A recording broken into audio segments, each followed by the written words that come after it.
రీ tribunal 400 కోట్లు penalty ఇస్తే.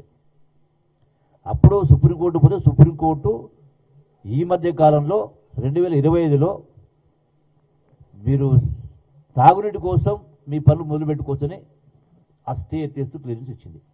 ఒక అంశం. రెండవది, ఈరోజున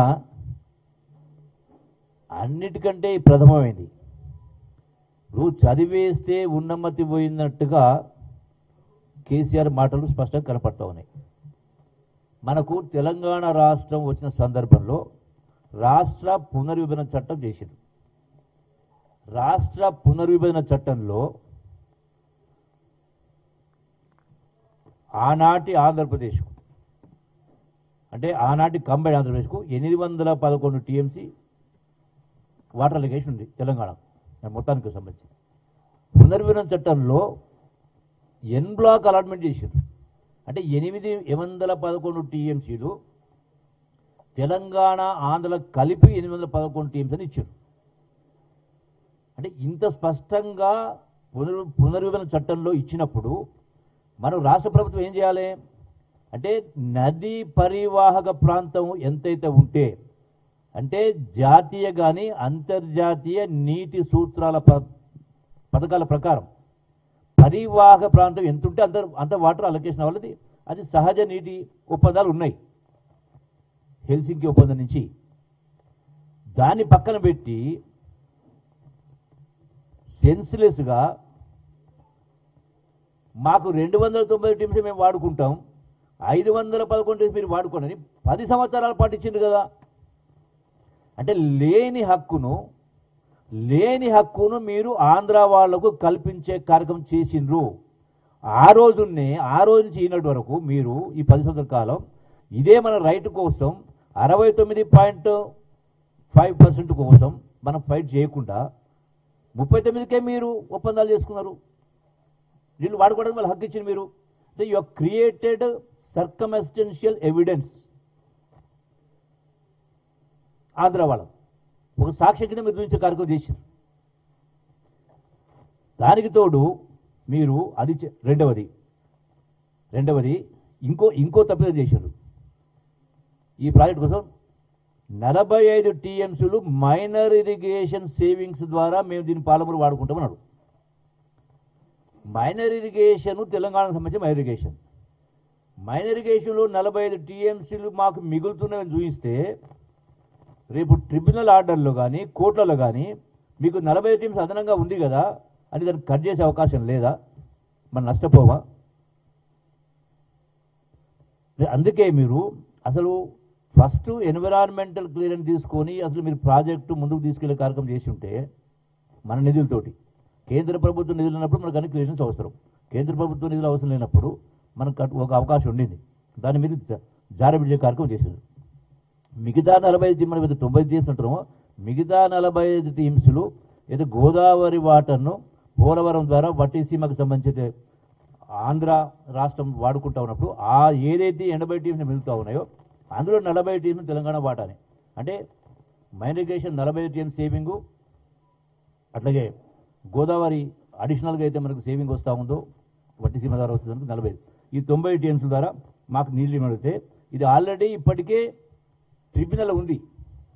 అంటే మీరు 10 సంవత్సరాల కాలం, నేను ఏమంటా ఉన్నా, కేసీఆర్ గారు, కల్వకుంట్ల చంద్రశేఖర్ గారు, మీరు మేధావులు కదా, మీరు 10 సంవత్సరాలు అధికారం ఉన్నారు. అసలు కోర్టులకు ఎందుకు పోతారు? ప్రభుత్వాలు చేయనప్పుడు. ప్రభుత్వాలకు న్యాయం చేసేటువంటి బాధ్యత ఉంది, అధికారం ఉంది.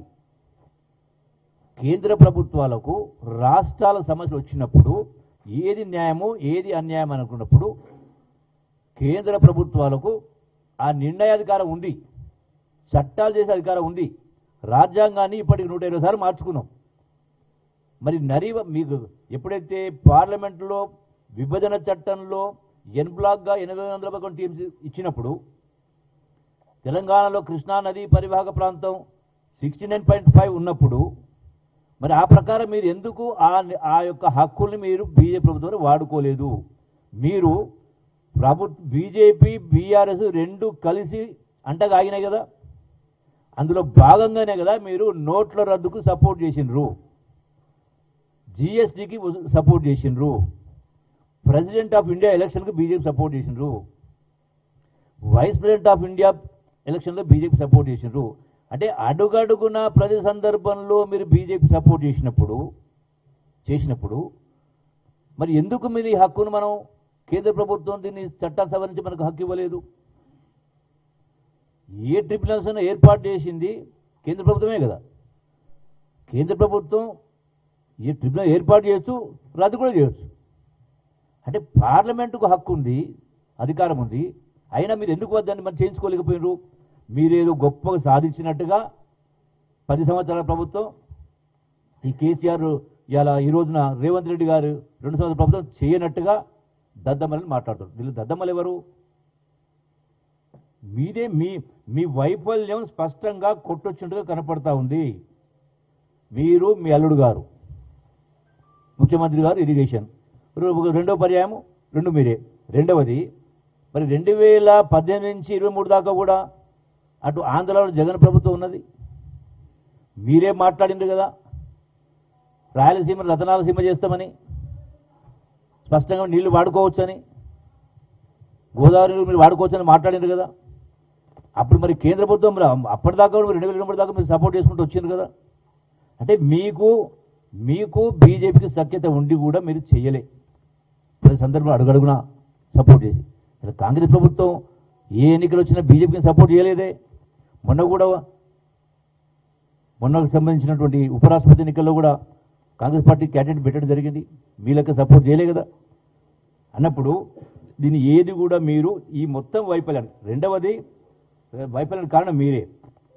అయితే ఇది 2000 ఇప్పుడే వాపసు వచ్చినట్టుగా, అంటే ఈ యొక్క డిపిఆర్ ఇప్పుడు రిటర్న్ వచ్చింది, వాపసు వచ్చింది కేంద్ర ప్రభుత్వం నుంచి, రాష్ట్ర ప్రభుత్వం స్పందిస్తుందని మాట్లాడుతున్నారు. అసలు ఎప్పుడు వచ్చింది రిటర్న్? ఇది 2022లోనే ఈ డిపిఆర్ రిటర్న్ వచ్చింది.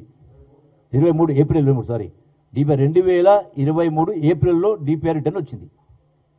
మరి వచ్చిన